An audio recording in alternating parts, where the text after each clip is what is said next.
Start from the beginning. Start. Start. Go ahead.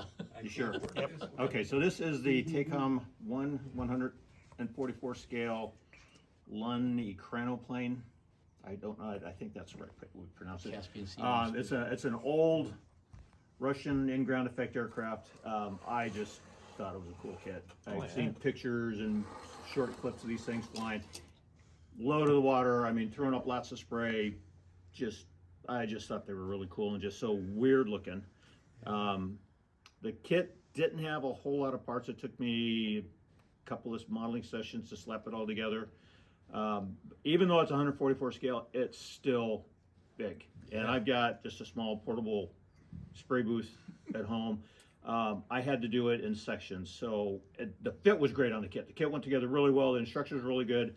Absolutely no detail on the inside. There's a couple of rudimentary seats in the cockpit, and that's it. So well, those windows are so small you can. Well, I can see them, but yeah, you and really like the can't gunner see it. station in the front and the back, there's nothing behind the windows on those. It went together really well. So what I was able to do is the tail section and this part I kept separate. The two stub wings I kept separate. The engines were separate. The missiles were separate, and that was the only way I could move anything in my spray booth to paint it and then put the decals on. I tested everything before. I glued it together. Everything fit just fine, and luckily everything went together just fine as well. It was hard getting the stub wings in. It was the fit was so tight, but they went in and without a problem. It was fun. I mean, it was a lot more work just maneuvering the thing being so big, but there weren't a lot of decals for it. The painting was not too bad, so it went together fairly quickly, and it was kind of a nice break from taking forever to get something done with a high parts count. Yeah, it was just fun to build. And like I said, it's a really, I've always thought these things are really cool. I guess there's one still afloat somewhere in Russia. It's kind of derelict, just sitting on the water someplace, but there's still one of them. So it was a real plane. Oh yeah. Troop So carrier, they right? were no, they were designed to go after the U.S. Carrier Task Force. Yeah.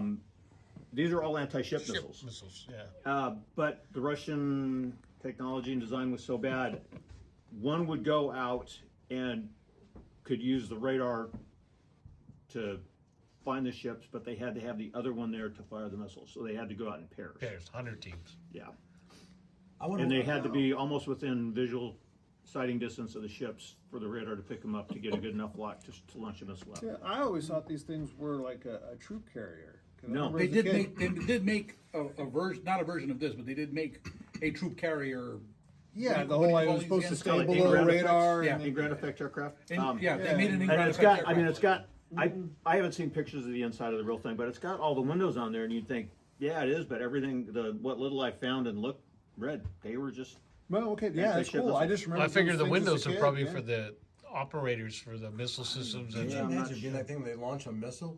How that plane's got to think like hidden potholes or something. well, can you imagine being the pilots and having that flame come over your head? Yeah, You know, right? gee. yeah, that would suck. Before that Yeah. ever happened, you're worried about getting out because you're about to be shot down. Much the wings- less the wings on this- turbojet engines right behind. The wings on this thing are wet, meaning their entire fuel tanks. One 20-millimeter cannon shell would blow that whole thing apart. It was a failed project from the start. I mean, it wasn't even a nice idea because, like you said, they had to come within visual range to go after a ship. I So think the they- ship's radar can pick them up 200 miles away, and they wouldn't stand a chance. I think they built 2 or 3. Nice not very job many. masking the canopies. That's nice. Oh, thanks.